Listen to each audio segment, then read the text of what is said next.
BTS এখন K-pop সঙ্গীতের সমর্থক হয়ে উঠেছে।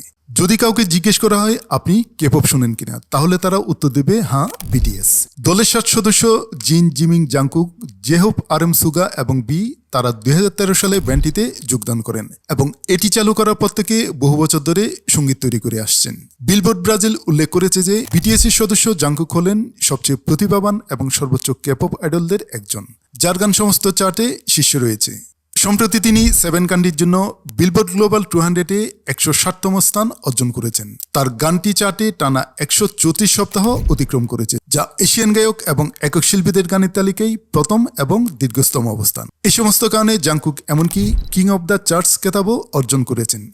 এখন তার বিশ্বব্যাপী ভক্তরা এক্সে পাগলামি শুরু করেছেন এবং কে-পপ আইডলকে অভিনন্দন জানিয়েছেন। বিটিএস এর পঞ্চম অ্যালবাম আরিরাং 20 মার্চ 2024 তারিখে মুক্তি পেতে চলেছে। এই অ্যালবামের ট্র্যাক লিস্টে 14টি গান থাকবে এবং ভক্তরা ইতিমধ্যে সেগুলো শুনতে অধীর আগ্রহে অপেক্ষা করছেন।